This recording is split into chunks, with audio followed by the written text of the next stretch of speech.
David Fowley, we're here to talk about a movie called Funny Pages, which is ostensibly a dark comedy. I don't know if the audience, and I guess it all depends on the audience, is going to laugh or hide under their seats because of the vacuuming power of the cringe coming at them. Uh, you messaged me before I had seen the film, calling it, how did you put it, the most 90s movie released this year, or most 90s Yeah, indie movie? yeah, the most '90s indie film released in 2022, at least that I've seen. Well, the writer director is a product of the 90s, young Owen Kline, the son of Kevin Kline and Phoebe Cates, Mhm. born in 91. So that makes him 31 years old this year, which is kind of a miracle because watching this movie, unlike say something like Stranger Things, which is I know a lot of people are fans of, including yourself. I dipped out after pretty much season one. It just was kind of, had the trappings of the 1980s in that, all the kids played Dungeons and Dragons, had all the cult movie posters that would be popular 30 years later hanging on their walls, sheer coincidence. But it didn't feel like it was a product of the time. This movie somehow feels like Owen Kline at 7 years old went to see every independent movie, every disturbing indie movie of the era, stored it in his brain, said, "I'm going to make one of those someday, and it's going to feel authentic." Right. Um, this feels like something that was made 25 years ago, and that's not a knock against the picture. No, totally not. And I think he was maybe late 20s when he made this movie, I guess. And like crazily enough, I mean, it debuted at Cannes Film Festival in May earlier this year. And Owen Kline was also in the anniversary party. Squid and the Whale is the youngest child and younger brother of Jesse Eisenberg's character, and his parents were getting divorced, played by Laura Linney and Jeff Daniels. So that's the Noah Baumbach. So he he is, I think he grew up with that kind of '90s indies sensibilities, but also doing a little bit of research on him. I mean, he himself was kind of like an avid cartoonist and an aspiring cartoonist in whatever way. But it sounds like he, has a very good handle and idea on, just kind of the sensibilities of that underground artist community, underground comic book artist community. And that is very much felt here in Funny Pages. Even the title of the movie, yes, Funny Pages are typically referred to as the funnies or Sunday comics. In the newspapers. Growing up, used to be those things. I mean, they're still there, but it's just one page now. But it's also, like you said, cringeworthy comedy here. This is dark comedy, and it's like right from the beginning of the movie, like the first 12, 15 minutes. Well, yeah, and let's talk about that opening scene. It's such a thesis statement. I feel like it's one of those rare movies that puts itself out there to such a degree that it gives the audience a chance to say, if you want to get up and walk out of the theater or turn off this, Mhm. VOD rental, now's the time because it's not going to get any better. And when I say better, I mean not in terms of quality, but this is, the kind of stuff that we're going to be talking about in the Yeah. film. It opens with young Robert, which I have to feel is a nod to underground comics artist Robert Crumb, Mhm. but played by Daniel Zolghadri, if Yes. I'm getting that right. I hope so. Mhm. He's a high school senior, I guess. It's late. Well, it's kind of winter time, so I don't know how late in the afternoon it is, but it's dark outside, and he's staying behind in class, talking to his art teacher, showing him his portfolio for college, and it's all disturbing underground comics kind of stuff that you'd see in the '70s, '60s and '70s, done by people like R. Crumb and even we talked about Spain Rodriguez last year for a Right. documentary. But the teacher he sees a lot of promise in the kid, but he also feels like there's something lacking in his work. So the teacher, this big burly dude gets on top of his own desk and strips naked and demands that the kid draw him. Now, this it having watched the rest of the movie, I can see where this fits in, and it's not quite as disturbing as as I thought. I was like, wait, is this Larry Clark's Kids Part 2 or what? But yeah, it doesn't quite end well. Robert ends up walking home, and the teacher follows him and gets into a car accident. This is all Right. inciting incident stuff, so it's not and and exactly. he follows him not because he's talking to him, but he's not because he's stalking Robert, but because he's kind of just offering an apology. He's like, "Hey, I didn't mean to offend," or "Are we okay? Are we cool? Are you all right?" And then boom. It Yes, that's true. And I get the feeling the teacher was sincere. The problem is there's a few different ways to read this opening scene, Yes. which is, there's lots of talk about grooming kids in school.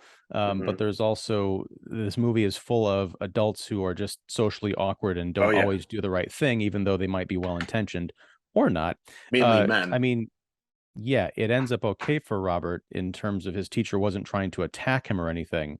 But, as a parent right now, if I heard about or walked in on this situation, I wouldn't be, ha ha, this is dark comedy. I'd be like, No. Mister, you're about to go rooming with Jimmy Hoffa. So yeah, that's how the movie starts, David. Yeah, I mean it's bizarre because right away I'm like, oh, this is relatable. I had a really good relationship with my art teacher. Whoa, okay, not that part.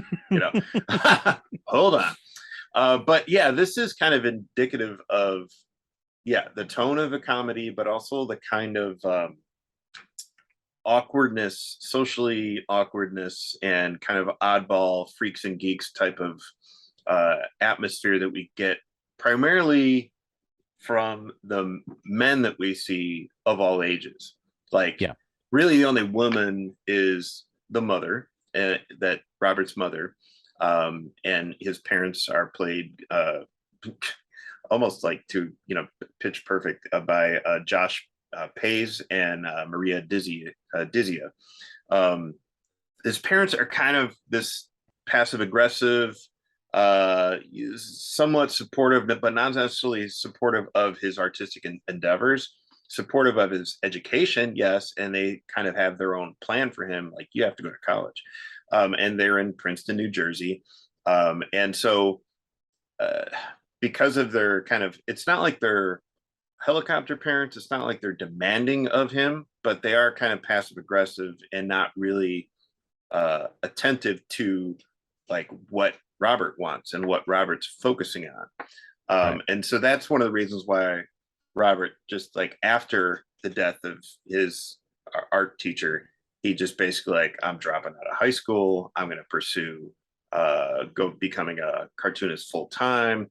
I'm going to sneak into my art teacher's office and pull out all the drawings that I had, and you know he just makes some like impulsive, dumb teenager moves. Yeah. Instead of like talking this through with his parents, no, none of that. Which is seems like very realistic, for a kid like this. Yeah. Yeah, I just want to stop right there because I may have talked to you about this the other night, but it feels like as an adult I'm watching this and I'm like horrified by a lot of stuff I'm seeing, and I'm Mm-hmm. like, what are you doing, kid? But I also felt like if I had watched this movie when I was 18 or 21, like going to art school years, Mm-hmm. this would have been one of my favorite movies of all Your, time your because manifesto. right, because I'm thinking back and I'm like, because I don't like thinking about that period in my life because yeah, I made a lot of dumb, stupid early 20s decisions. And Yeah. there's so much that Owen Kline captures here in terms of the writing and the directing and the way he directs his actors and the people that he hires for these parts that, it's kind of, I feel like if you were a kid in the 90s, and you are especially if you're artistically inclined, you might watch this and it holds up kind of a mirror, which is brilliant. And frightening. Yeah. Yeah, it's brilliant and frightening. Yeah, I think just the way the characters are written and the way those characters are cast throughout the movie, you know, is important to the lending some really good authenticity to, the environment. He goes from a pretty well off, suburban area in Princeton, and he winds up. First of all, he stops by his place of employment, which is of course the local comic shop, and it's a comic shop inhabited with people who you would assume live there. And Yeah. and as you and I have grown up going to comic shops, and this just it felt spot on. Just like the type of people who just like hang out at the comic shop all day. And so for whatever reason, the owner of the comic shop, basically gives him his beat up, vehicle, his beater. And so Robert is able to drive from Princeton to Trenton. Somehow he finds this subterranean hot box of an apartment that's pretty much never seen daylight, that's being rented out to him from this guy who's kind of creepy, also socially, kind of challenged, inept. Yeah. That would be Barry, played by Michael Townsend Wright. Yep. Right. One of the things I loved about this movie is there's if there was a makeup person on the production, their job was specifically to make it look like nobody was wearing makeup. There's not a glamour shot in here. Like we mentioned Maria Ditzia as the mother. She's, as plain can be. I look at the Barry character as this kind of skeevy landlord, and you're wondering, is he, maybe he is just, maybe Owen Kline is inviting me to judge this guy based on how he looks and how he's kind of socially awkward. He might not be a creep. He might just be, Right. The kind of guy that, sublets his, hot box, as you put it, of a basement. Right. Because it turns out young Robert is not alone. There's another guy named Steven who lives down there. Right. With Barry. And it's basically like when he goes into his apartment, I think it's Steven who's there on his bed, or is it? I think it's Barry. It might have been Barry on the bed. Barry's the landlord, so Steven is the occupant. Yeah. But and he's like, oh, just sit down here. Yeah, have a seat on the bed next to him. Total stranger. It's like there's no room anywhere. I don't know. You might as well not bring any stuff because you can't put it anywhere. But to him, it's almost, yes, it's very kind of shocking and awkward, but you could tell from Robert, his reaction, that even this is kind of like, yeah, this is how I'm supposed to live. This is how I'm really gonna, this is gonna be fuel for my artwork. This is gonna be amazing. And there's a couple of different moments like that. Like he gets a job working for public attorney, like a low-rent public attorney, public defender. Yeah. And we'll get into the time period this movie is set, but he's, word processing on Office 4. And he gets his first paycheck and it's like $66. He's like, yes. And he just gets this huge smile on his face. Yeah. And, so yeah, he just wants to be independent, find a place to live, get food in his stomach, and just draw comics. And it's the look that you get when you hold your first paycheck, right? But that's the thing. Like, I think that was my first clue that this was not a contemporary picture. Because it's one of those things where it doesn't look so removed from present day, aside from, we don't see a whole lot of exteriors with, modern cars or older cars. Robert's beater is an older, crappy car, but I thought maybe it's just a crappy, 25-year-old or 30-year-old car. Yeah. When he gets that paycheck, I'm like, how can anybody live on $66 every, week or 2 weeks or whatever? And then I thought, well, maybe this is the 1990s. It's still not great. But I think it has to be the late 90s, because you don't see a whole lot of like smartphones around, or none, or nothing. Right, but it's also not the kind of, I guess, there aren't a lot of situations in the movie where there are people who would need to like make phone calls. They're hanging out at the dinner table or the comic shop, or going throughout. Right. And you just, again, it's something that after the movie's over, you think back on it, like it's almost like watching Memento. Like, no, when was this movie set? Go. Yeah. I mean, pretty much. And of course, the movie really kicks into an even more bizarre, gear when Robert, as he this job that he has is at this defender is pretty much taking notes or minutes from the conversations that his boss has with her clients, okay, who she's defending. So this client comes in named Wallace, played by Matthew Maher. And I mean, this is the type of guy who, if you probably saw in the street talking to himself, you'd probably just cross the street and go the other way. Or, you know, some guy you'd see like, you know, spewing what vitriol on the subway or something.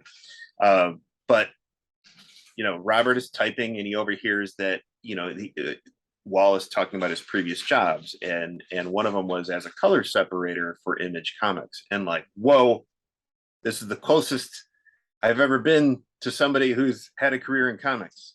Well, obviously Robert blows that out of proportion and begins this kind of like almost like this stalkering approach to trying to get Wallace to take him under his wing and teach him, you know, draftsmanship and all this stuff. And Wallace is just not having it. I mean, this is not good. That's one of the things that I love about this movie. It's a hard movie to love unless you can like get yourself on its precise wavelength, because it's full of people who have, you know, severe problems surrounding this kid who's also trying to figure his way out in the world and finding that things aren't exactly the way that he maybe has built them up in his mind. Right. You know, it's funny because Image Comics turns 30 this year. This is the 30th anniversary of the company. So I don't know if it was like a specific tie-in. There is, in terms of authenticity, I don't know if this was an inside joke or cluelessness on the part of Owen Kline, who again was, you know, 5 years old when Image was formed, or 6. At one point, Wallace is giving Robert an inking lesson over some pages that are very clearly, they look like Rob Liefeld pages, but I didn't see him credited as the artist. Yeah. But when he's talking about Liefeld, he said, yeah, Liefeld was the gold standard of inking in the 90s. I'm like, okay. Maybe the gold standard of inking from his perspective, but definitely not the gold standard of anatomy. And certainly not feet. No, but I was thinking, like, did he even ink his own stuff? Because I know Danny Meeke was a big, you know, guy, Image guy, but I think he worked with McFarlane. I don't remember. It's something to look up. I got to do some homework. But no, I'm jumping all around here. But one of the things that struck me is the title of this movie, Funny Pages. That itself seems like what Robert's parents think of his obsession or his career path. Like, oh, you want to work in the funny pages. Those are, you know, that's what comics is to them. And I found Robert's obsession with Wallace to be a bit weird because Robert's an underground comics guy. Yeah, Wallace did comics, but he worked for Image, which is like, you know, slick commercial, the antithesis of what the underground was, you know, kind of stood for. I guess it was his only connection to this kind of world that he was interested in. Yeah, and it's basically, it seems like that's the only gig Wallace had, and he hasn't had that gig in quite a while. And that's where, you know, well, I was going to say that's another clue as to when this movie was set, roughly, because there was an incident, a violent incident of some kind at a pharmacy. Well, no, this was from before, I think, because there was a previous incident. Wallace goes to see the public defender for this Rite Aid incident where he blew up on a pharmacist, right? But there's a reference to something that happened in his past, and they kind of skirt around it until I think at one point Wallace said that happened 10 years ago. And I think that was supposed to be in line with why he lost his job at Image, which, you know, it would make sense if Image was 92. Maybe this is like the late 90s or the very early 2000s. So yeah, we're doing all this detective work on this picture. It's not that important, but it also is one of the kind of fascinations of this. There's fascination's a good word to use. I mean, it's kind of it makes you want to do this investigative work because it's like, okay, I want to know more about this. What's going on here? I think this movie, if I had to sum it up, I would say it's kind of about mentorship and the desire for mentorship, because, you know, Robert, I don't think Robert realizes, I mean, he doesn't need Wallace because, I mean, he's a good cartoonist, to be honest. You know, I mean, he's good. And I think one of the reasons why he really latched onto his art teacher is because his art teacher was saying, "Hey, man," his art teacher was supportive. He's like, "Hey, man, you're good," And his and art you're, teacher, based on the stuff that he finds in yeah, his, kind of storage, yeah, was also pretty fantastic. I mean, yeah, like he pulls out portraits of Robert and Robert's friend Miles that yeah, I freeze framed, the screener. I'm like, yeah, this is great. I want the right. Art of Funny Pages Oh, book. that would be great.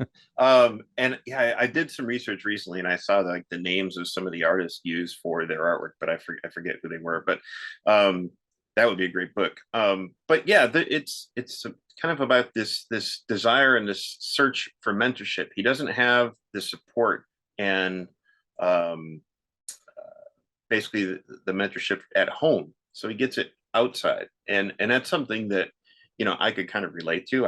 I sought that kind of support through my own art teachers or my friends' parents, whatever. um, you go where you can to find that support that you need. But I think that Robert is going from his dead art teacher to this guy that he should really have nothing to do with, Wallace. And he learns the hard way towards the end. There's this, just kind of, I mean, it's kind of dumb of Robert because he knows that this guy's, you know, prone to violence, and it all climaxes when he inadvertently, without telling his parents, invites Wallace over to a Christmas pancake breakfast dinner, or yeah, breakfast, and it's just like, what? Yeah, well, we'll kind of leave it there because I want people Yeah. to see this and I don't want to spoil it Oh, for totally. them. But yeah, suffice it to say, Wallace is someone who's got issues, and I Yeah. think in keeping with that spirit of '90s independent film, unlike say a mainstream studio production, even today, Wallace I think would be redeemed in some way, or Robert would come, they'd kind of come to understand each other, they'd Right. end up being lifelong friends and get that mentorship. But it's much more of a realistic portrayal, and there's some horror in that realism because you Mm-hmm. realize that when you're dealing with mentally ill people, it's not like it is in the movies. You mentioned, seeing someone on the train or on the street who's kind of talking themselves. Mm-hmm. We both are products of, Chicago. We've been on public transportation, probably seen some crazy things. Those are There are moments when you're just wondering, is this it? Uh, Is this? Yeah. There's will I two get off this things. train? Yeah, there's two things. I think, is this it? But I also think, for a hot second, that person has a story, Yeah. and I think having a character like Wallace in this movie is something like Owen Kline knows that that person has a story too, and Mhm. so he's, it's not like Wallace is a antagonist. He's also, in his own way, as much of a, in a way, he's kind of like a victim of the movie, because he gets sucked into all this because he thinks, oh, I'm going to get a couple of $200-300 out of helping this kid out. But it just puts him in a more and more uncomfortable setting, because Robert is trying to put him in a place that he's not used to.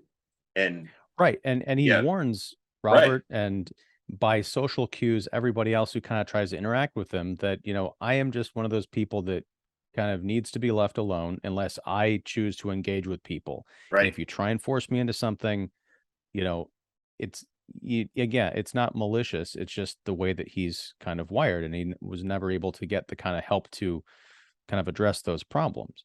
Yeah, It reminds me, their dynamic reminds me of another movie that we are big fans of, Relative, from Michael Glover Smith, in the really. sense that there's the two characters, Rod and Benji, the older brother and the younger brother. And Benji is sort of the wide-eyed, just graduating from college, going to go out and take over the world, kind of idealist. And Rod is the one who's Oh, been that's true. around the Yeah, proverbial block a lot, and they just can't see eye to eye because one character wants to explain, either overtly in Rod's case or kind of through cues in Wallace's case, to the younger person, you know, it's great that you've got this enthusiasm, but things are not. When you get older and you get out in the real world, things don't always turn out that rosy, and sometimes you run into some scary stuff. right. And if this were, say, like, uh picked up by whatever big I say big independent film studio from the 90s. Um, this would have been somewhere along the lines of like Finding Forrester, or like where You're the man now, dog. you're the man now, dog. But where the young kid finds this genius recluse, and basically kind of brings him into the light, and back into the world, and he's embraced. You know, this movie wants nothing of that, and this character Wallace wants nothing of that, like you said. And Robert just doesn't realize that because he's so single-minded, because he's a teenager. He's so single-minded and thinking of himself and how this person, I found this guy and he has to help me. He just has to. And it doesn't turn out good. And this, when I found out who some of the producers were and the cinematographer, this movie made sense. I mean, this is the Safdie brothers. Benny and Josh are involved in this. Ronald Bronstein is one of the producers, and he's the guy who made Frownland, a movie I have yet to catch up with, but it just got released on Criterion. Those, like, and the cinematographer Sean Price Williams also worked with Safdie brothers. I mean, we're talking like Good Times, Uncut Gems. That this movie could have been like sitting at the kiddie table at a holiday party for the Safdie brothers, film, this film world, the universe, because it fits right in there as this kind of like spin-off offshoot type thing. It feels very much like those movies, the Safdie movies. Yeah, I mean, I'm thinking if you could do a triple feature of this, Crumb, and American Splendor, and then the Yeah. Spain documentary. Yeah, I mean, you can do a whole quadruple weekend. feature. Yeah. Yeah. A whole weekend of like good times, and then, yeah. I mean, what was the other one? Art School Confidential. For all those Ghost I World, gotta go back and watch that because yeah, I hated Art School Confidential. There was only yeah. one bit I liked, and that was Malkovich was the professor, right? He was the I think, teacher. yeah, I think so. I only saw it once. The one thing I thought was kind of funny and sort of approaching genuine was he talked about how he spent like 5 years painting the perfect triangle or something like that. It just seemed like some art school nonsense. But yeah, I thought about Yeah, Art School Confidential too. And again, I haven't watched it since it came out 15 yeah. years ago or more. But this feels more like the authentic version of that. And it doesn't even involve an art school. But No, definitely not. uh, School of Hard Knocks, if anything. But yeah, well, I wrote down some like directors that this kind of like, if I was to give somebody an example of what this was like, it felt like an amalgam of like a Todd Solondz film and Kevin Smith if they got together and made a movie. yes. It's like awkward yet so right. With that, and I think Owen Kline's youth was very key to this because you've got that filmmaking sensibility, but it's also that voice. I mean, something that I think is kind of hard to capture, and we don't see it often, is teenagers, just especially creatives, just sitting down and creating. There's a Yeah, couple of scenes of like Robert just drawing in his sketchbook, creating comics late into the night, probably yeah. losing all track of time, and just if someone had told him this is going to be the rest of your life, he would have been like, awesome, I'll live in this crappy apartment as long as I have food and I can draw comics. Those are some of my favorite scenes, like when he's in the office with the public defender Cheryl, played by the great Marcia Debonet. Um, I loved how he did a caricature of her, showed it to her. She loved it. Like, it has this big boisterous laugh, and she's like, "Okay, do it again and draw the guy that's going to be coming into my office. Okay, just sit here and draw him." And so he did, and it was, of course, this guy that I swear is like right out of a Todd Solondz movie or a just such bizarre characters. Just like this kind of like big forehead, long hair. Yeah, the long stringy hair, it Yeah. almost looked like a real world version of Clown from Spawn or something. I don't know. Right. And they, of course, he just stands in the door frame, not realizing that he's being drawn because he's just like in this argument with the public defender. And once he leaves, Robert shows Cheryl the drawing, and she's just tickled, because it is like a kind of like a a caricature that's, basically very much how do you call it? Well, Like not realistic at all. Let's just it's say like a caricature, yeah. yeah, extreme, yeah. Hmm. But not like, yeah. So it's just fun to see something like that in a movie that predominantly throughout has this kind of like cringeworthy dark humor. There's these little bits of, great moments of just drawing, and you even see like over the shoulder camera views of him creating where he's making this comic like about a Wallace that Wallace eventually stumbles upon, which is very awkward. Yeah. But it's just cool to see that. Yeah, and I also like there's so much if you're into comics culture and comics history, there's a debate about funny animal comics. Right. And Wallace hates them. Robert, up until the point where Wallace calls them out, was kind of into it with his friend Miles, Right. which has roots in, like Robert Crumb was famously a big fan of funny animal books, and that's what he, from the 50s and 40s, and he sort of turned that on its head with sexual perversion in his Right. indie comics back in the day. But yeah, I feel like this movie is steeped in history, but not in a way that's boring.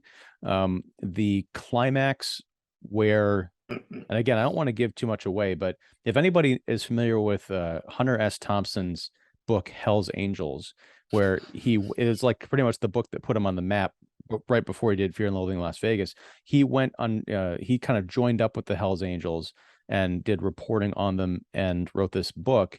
And it didn't work out well for him because he was kind of this tourist and I'll ride along with these badass guys. He didn't have any idea how badass they were until his very last encounter. And we kind of get that in this movie and funny pages. And at the end, like you got to stay throughout the entire credits. It's not that there's a stinger or anything, but I love the hand-drawn style of comics lettering, but Yeah. also just to watch what happens over those end credits. You're getting a full picture of, what's going on in this kid's head, and you feel like this could be there could be a sequel to this movie, and I would love to to find out what Yeah. Robert does next. Oh, totally. It's not necessarily like say the ending of Call Me by Your Name, where he's like, Timothy Oliphant or Timothy Chalamet would have been great. I would love to see Timothy Oliphant. Let's do it as the Chalamet character. It's got to be a Funny or Die video or something.